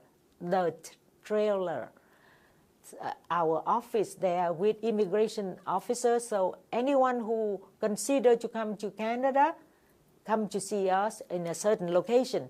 So my husband heard that, so he went to see them, and the, how do you call that? The selection process is that they only accept the high-rank military officer or the white-collar workers. That's it. So he fall into that, and he was accepted. But before he's accepted, he come back to the tent, discuss with me, and search for all the, they have a little library, so we search for whatever about Canada, the weather, the economy, the geography, where to go, and so on and so forth, right? He studied and he learned, he read all of that. Of course, at that time, I didn't speak English at all. Very little. How are you? A, B, C, D, E, F, G, and that's it. So he read it all, and he discussed with me, and this is the crucial one that I still remember. He said, oh, according to the weather, they say that in Canada, the winter is cold, but the average is minus 17 Celsius. So he think he was in California, Northern California, when he was under the training to become a pilot. And I did say, oh, there it's -1 or 0. And in Canada, it's minus 17. It's only 17 degrees down. No big deal. So we said, oh, it's not too bad, eh? I say, oh, yeah, not too bad. Whatever you say. I don't know. But then another crucial thing for us to decide to come to Canada instead of staying in the state and waiting for sponsorship from anyone who can sponsor us to the States. One of his military pilot were in the same training with him program.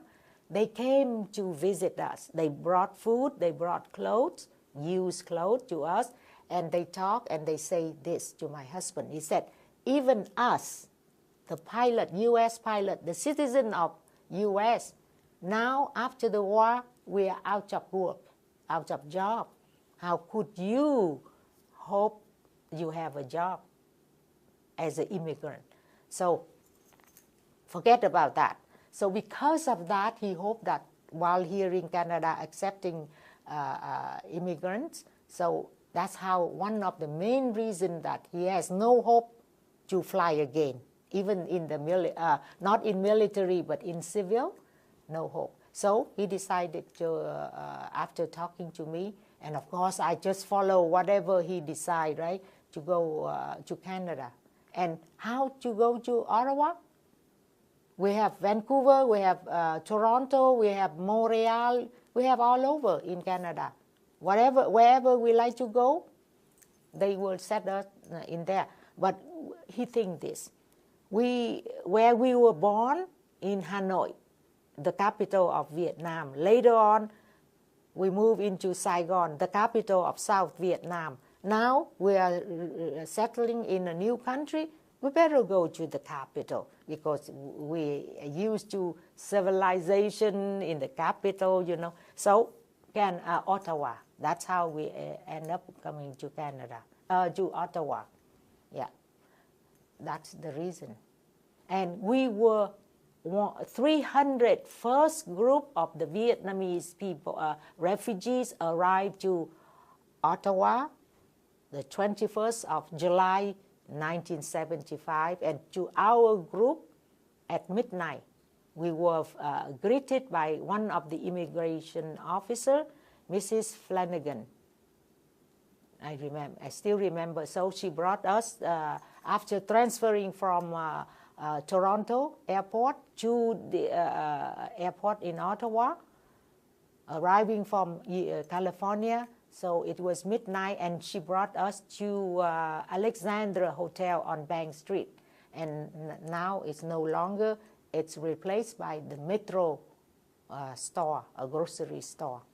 That's how we end up in there for a few weeks or a few days, and we were paid food and everything, and she keep helping us and tell us to select an apartment, and we will get paid. Everything is under sponsorship of the Canadian government.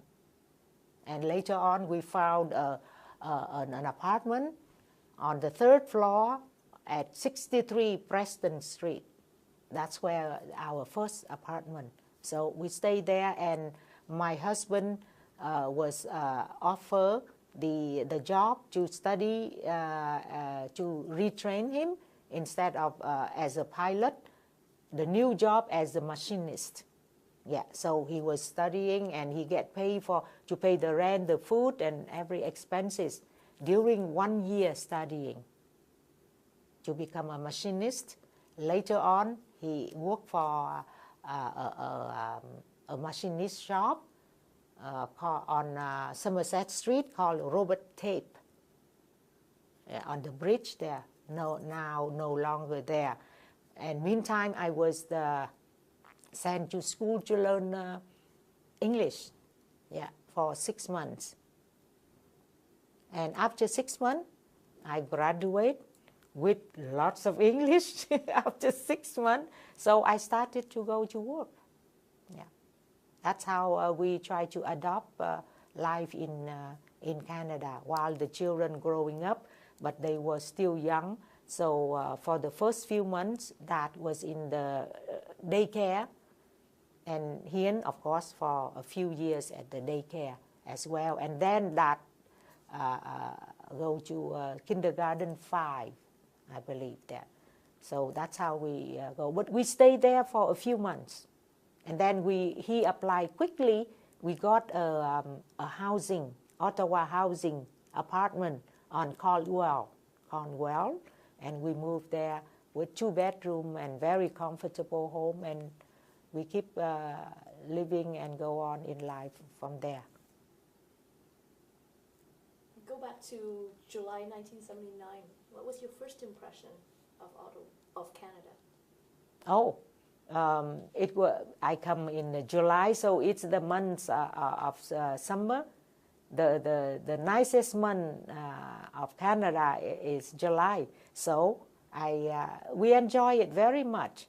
And from my window of the hotel, I look down. It was summer. They have sidewalk sale on Bank Street. I was very surprised to see women walking with kids or alone in a short. I never see women wearing short. Now I see everyone almost wearing short. Not that the top is all exposed, the bust, the breast with one string like that, very short, and just walk. I just can't believe it. I can't believe my eyes that how people can expose their body on the public street like that, and everybody doing that. So that one of my culture shock to see that during the winter time, summertime, and then come July, right? Come October, the first time I see the snow was so wonderful. I was walking to the school to learn English, and in that school I carry Hian with me because I put Hian into the daycare of that McPhail church. So they teach mother to learn English. The kid is taken care by the daycare in the same church. And I keep walking and I see, oh my goodness, the white stuff is coming in. And it lands in my hand and it melts. And then the one that go before melting, I try to lick it. Wow, it's really something that the first time in my life I see snow. But that is not yet because it's only October. So anyway, I remember that. Walking there with a coat from the church, from refugee they give us, and with the boots, everything is given to us, right? but it keeps us warm, so I can walk to school to learn that. And later on, I registered into the High School of Commerce on Gladstone, and what is that there? The corner of Gladstone and Booth, yeah, over there. So I keep learning, and I try very hard to learn English so that I can go to work. When your husband was being retrained as a machinist, who was sponsoring your, who was paying for it? Oh, the government. Yeah, the government pay the school, pay the rent, as if that his salary. So he can use that all to feed and to help the family. That was part of the refugee sponsorship program from the government? Exactly, yeah. And we were so glad, because if we were sponsored by a private person, it's hard. But here, because of the government, we got everything. And I still thankful for the Canadian government and the people. That's why I call Canada is the land of heaven on earth, and the Canadian people are all angels. They are so nice and are so gentle. They are so generous to everything. Up to now, they're still like that. And I'm lucky. So when you had enough English to go to find a job, what work did you find? Oh, my first job to work in the museum as a private security guard in the museum. That's what I started. How I know that? Because my husband, he recommended that. He said that's the easiest one. And I agree with him. So I tried to go in for the private. A few months later, yes, a few months, I tried with the private company called Grand Security. And later on, a few months later, I heard there was a competition for the same job, but to the federal government. Wow, this is my opportunity. So I said, okay, let's try. Let's try. And then I heard out of 200 applicants, they only need 7. So I said, wow, my chance is very little. So I still enter, and then I try to study very hard. I met with the supervisor. I said, what do I do to enter this, to study? He gave me the book. He said, study this book. You'll be good. So I did. But I only have one weekend, because by the time I heard that, Monday is the test. But by the time I heard that, so the weekend. So what do? I asked one of my colleagues, exchange with me, because I have to work that weekend. So I exchanged that she worked for me, so I can stay home in 2 days, the weekend, Saturday and Sunday. I must study the thick book like that in order to ready for the test. So I study, whatever is there. Every word almost I have to open my dictionary, English and Vietnamese dictionary. So Monday I go in, I do the test, and I see lots of people. Of course, they have group and group, right? But I heard 200 applicants. And you know what? I came in to 7. I was selected. But more than that, I was the first one with the highest score to go to the job. So I got that job. Very happy.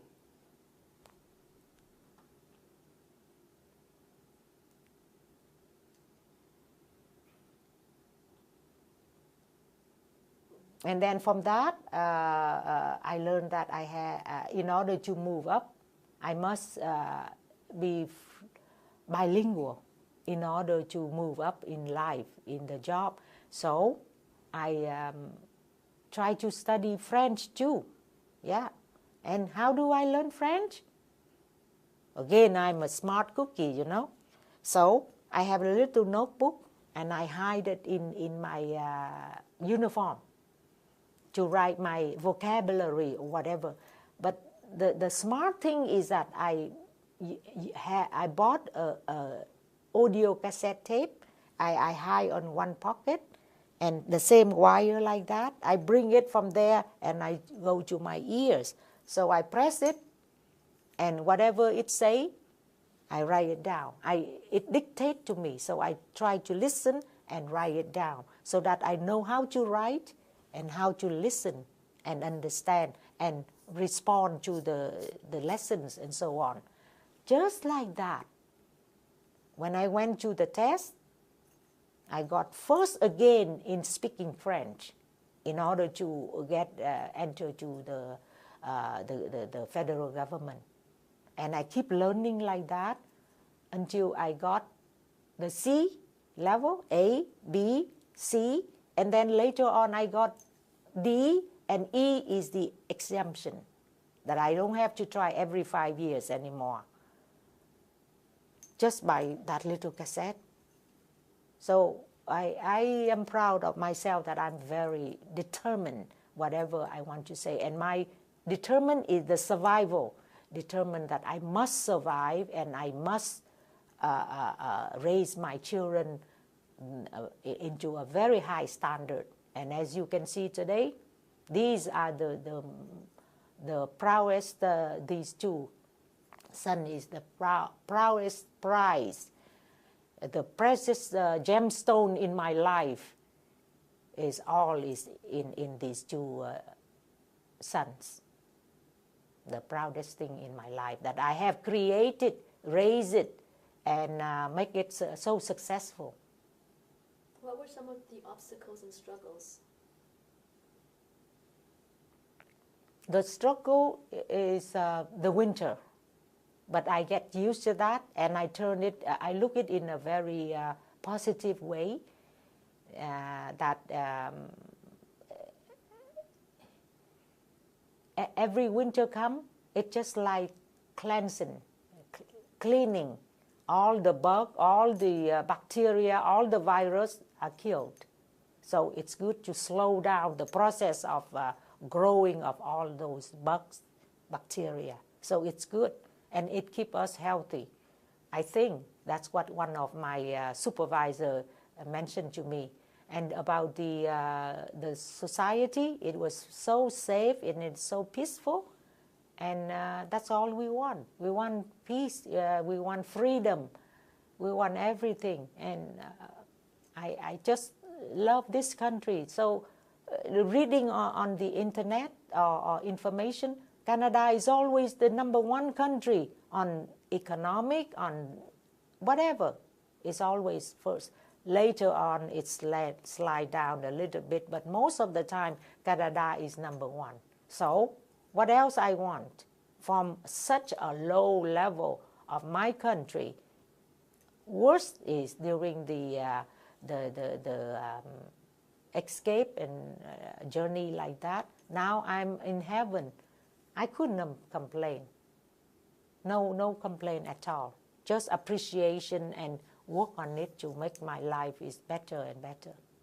And the main goal is to raise my two sons successfully. And I want to award or repay this country, these people, Canadian people, is that I give back to them my two gemstones in my life, are my two sons, to become such a wonderful son in the family, later on to the wonderful father of the family, husband and the father, and mainly is to the Canadian citizen, that I'm proud of me that they become like that.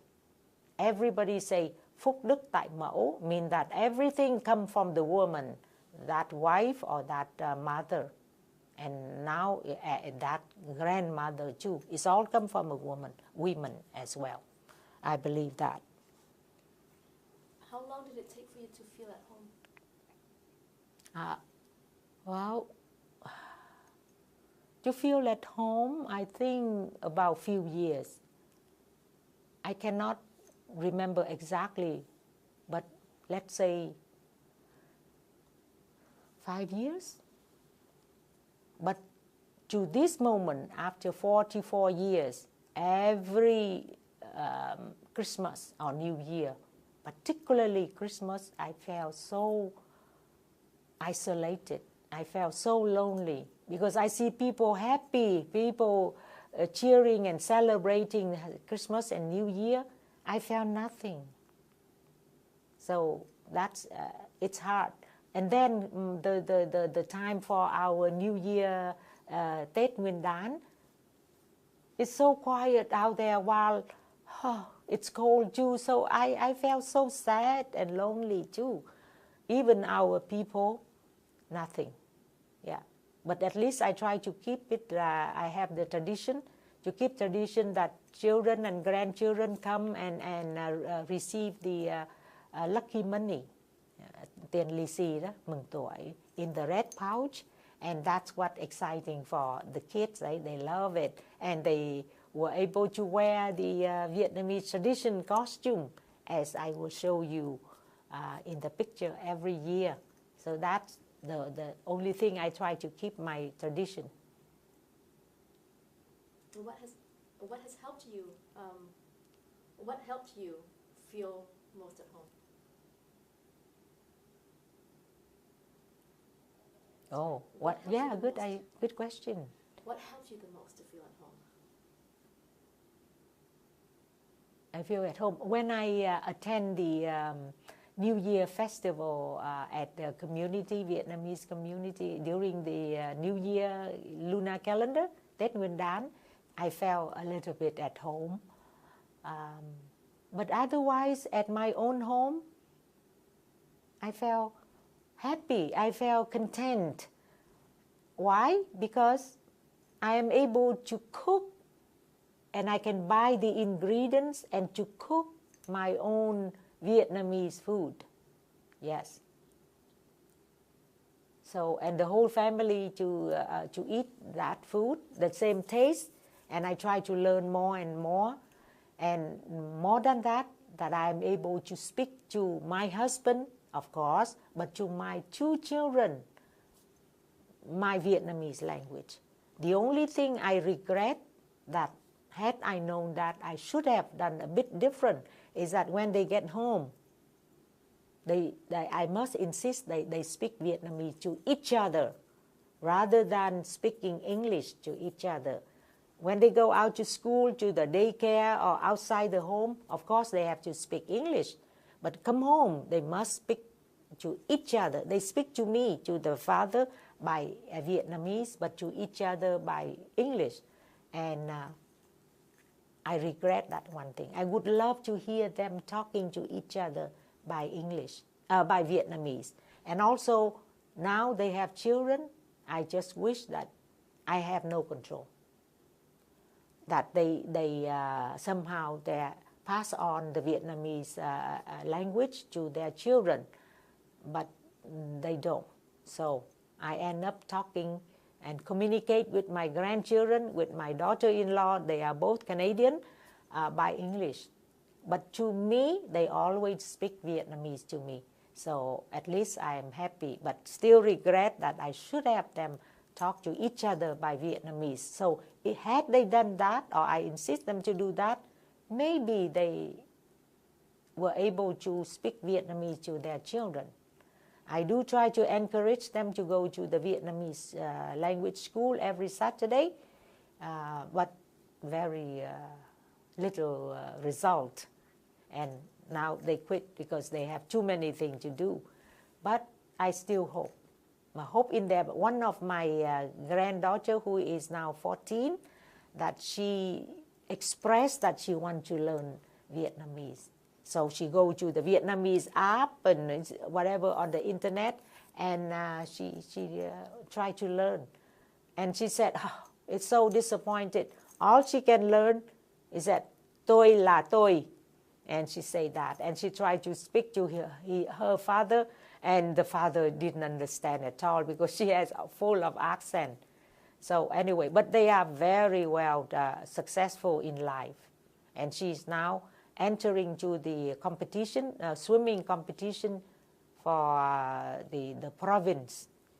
The older granddaughter, she's 16 now, She already won many levels from the municipal to principal to provincial and then to the national and then go to the state for international to compete with the singing and performing art on stage.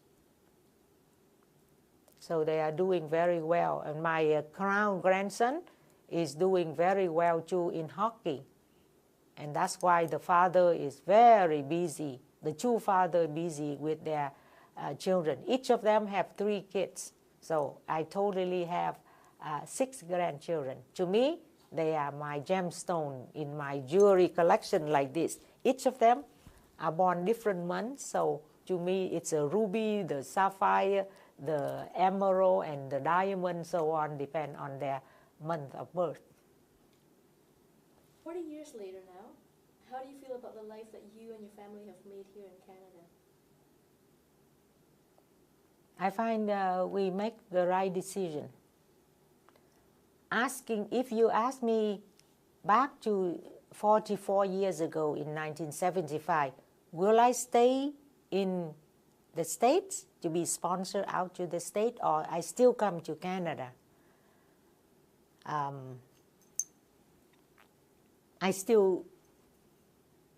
start a little bit hesitate, but I think I still go to Canada. But instead of Ottawa, I would go to Vancouver, where the weather is nicer with the ocean climate. It's ideal for living. So I would go to Vancouver instead of to Ottawa, disregard about the capital because of the cold winter like this. I would do that. If I have a second choice to stay in the States, yeah, I might consider in California.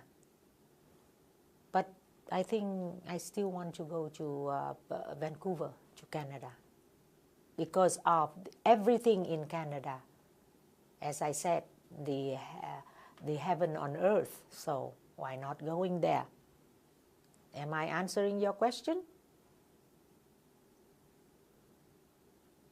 Do you have some general thoughts about Canada's humanitarian reaction to the refugee crisis?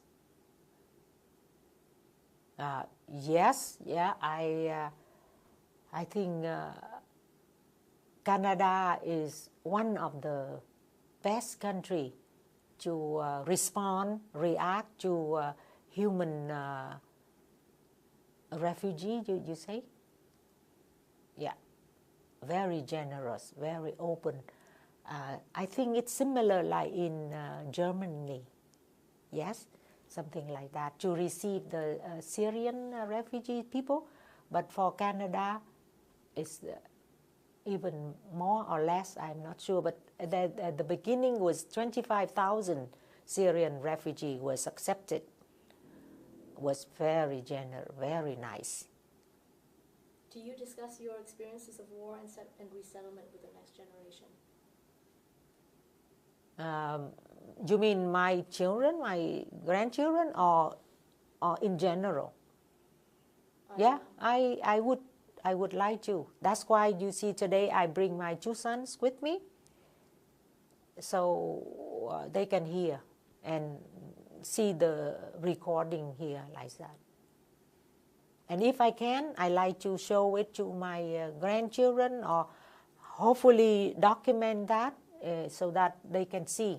In fact, to say document, I even have 4 videotape, an old time, 4 of them talking documentary to talk about the Vietnam War. And at the end of those 4 tape, the last tape, there was many video filming about the last day, the end of the war in Saigon and in Vietnam general as well.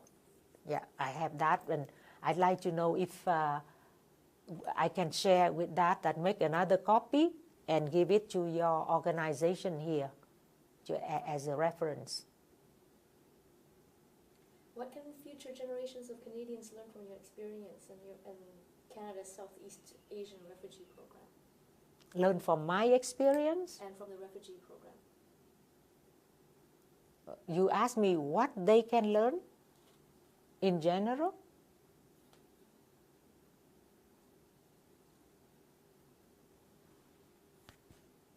Well, to Canada, it's a good opportunity to have more people, and people from different background culture. So we have, how you call it, pot? Multi-pot or what? Melting pot? Yeah, melting pot, yeah, together. Just like we are cooking soup, we have all kind of ingredients in there. It is very tasty. So it's good and enrich our culture in Canada. That's for Canada. It's a very good decision. But we have to be selective, I think, in order to select the good food. Like we don't buy the rotten vegetable or rotten meat or rotten bone to make the soup, right? Because if we choose the bad one, the soup will be effective. That's for Canada. Regarding the policy for refugee, on the side of the people, well, we are very lucky. We must be on previous life reincarnation that we are born to be immigrated to Canada instead of other country. To Canada, because the resources, everything is so rich and helpful, and I find that this is the land of opportunity and the land of promise. Whoever land in here, what else you want in life? You are in heaven. So I always have that opportunity to think, to act, to behave. So I find everything turn very nice, even though all the small things. How can we not avoid that, right? But forget about that. Let's look at all the good aspect of these refugees and settlement in another country. That's why I accept this country, Canada, as my second country after my first country, Vietnam. And I wish that Vietnam could have the same attitude, the way like that in Canada, and the heart and everything, so that my people, my đồng bào, my countrymen, my Vietnam people can enjoy such a wonderful life like this, just like in Canada. Thank you. Right now, I'd like to show you my mementos, some of the items that I collect, and they are to me the survival item that I collect them and pick them up during the journey, on the escaping journey. And here are my two sons, Dad Hoang, my first son, and Hien Hoang is my second son. I am so happy to bring them to life and then bring them to this country as well. And they are my two witnesses during the trip and now to Canada after 44 years.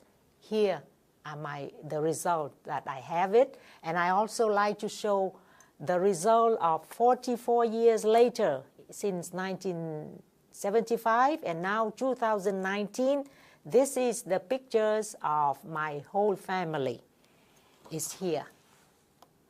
As you can see, I hope you can see it, is me in the center, my husband, Dad is here, Hien is here, his wife, Dad with his wife, and Bano sitting in the center with 6 grandchildren, aged from 5 to 16, the oldest one. And that's my pride of this life. I don't need money, I don't need career, I don't need fame, I don't need anything. All I need is first I have health, good health, and I have this family. This is the most successful in life for me as a woman and as an immigration woman and as a yellow skin woman too. I have lots of discrimination in this life, but particularly in Canada too, but disregard all of the negative thing. I'm always looking at the positive thing. This is the result. In one picture, speak 1,000 words, and this is the picture. I thank you, and now I like to show you some of my momentum item that I found that keep me survive, and wonderfully that I still keep them after 44 years. And this is the first one is in my head. This is the hat I found in the refugee camp or on the road. It is so old and I'm still keeping it. So it's a very good souvenir. Second, this one. That's another one is the very traditional, the market basket. I still keep it, and right now I use it for socks, dirty socks, before I wash it. So that's another one. Let's say what else? Oh, for the thirst. Could you get me? This is the one, the two that I found it, and from this, every day on we are allowed the water is one bottle, whatever you have, then the whole family share this water. Particularly, I found one, I don't know which one, but on the ship, that's where the whole family share this. I found this pail, well, we have lots of water, yes, so that's one item. Also this one, I found it is, to me, it's like a, how do you call it, the cooler or the thermos, but there's no lid. So I found another lid that's not belong to it, but just a lid, so it seems okay, but wow, it works, right? So it worked, but not yet. I also found a knife. It seemed like a fruit knife, as you can see, very old wooden handle with screw in there. But I keep it for 44 years, and I bring it to work with me so I can cut my fruit at work to have during my break. And this is another one.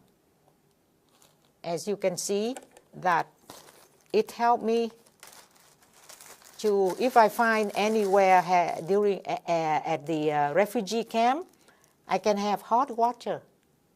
I plug it in, but I don't use it that often. So somehow they throw it away and I pick it up. I am famous for garbage picker. And this is the one that my favorite one when I get sick, cold and thing, I use it's called the ointment.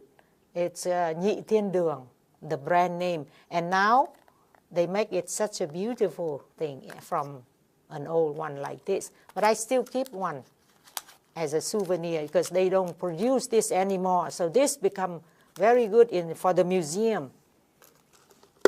And this is another thing I found, very old, for boiling water as a thermos. And the brand name still say thermos.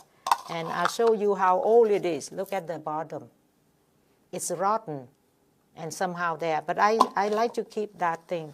And then the last one is this pail. As you can see, it was so old. It is so old and so dusty and so scratching, so old like that. But it's still working, so I use it for to hold sand in my garden or whatever there.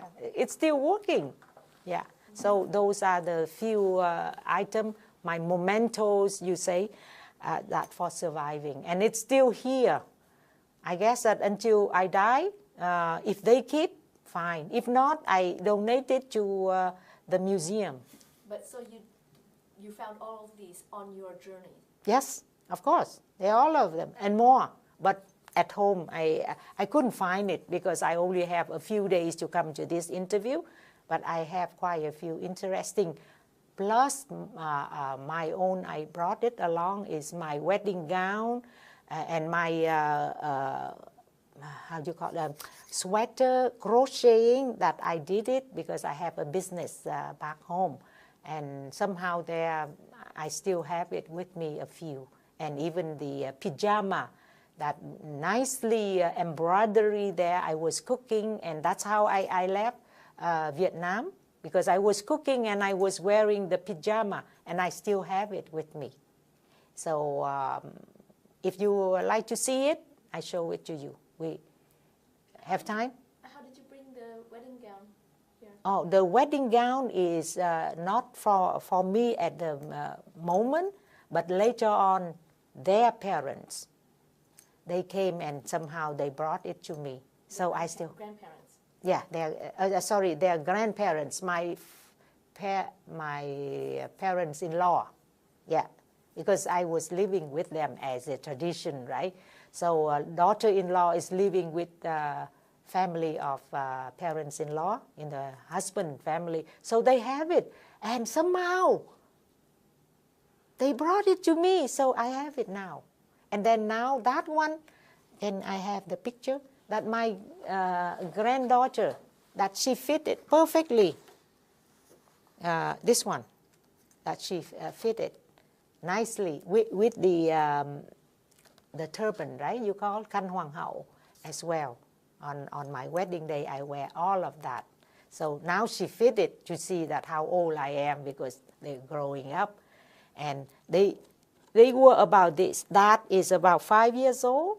And Hiên, even younger, 3 years old, is not in here.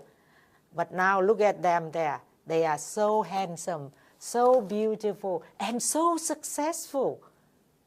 That's my story of coming to Canada. Yeah.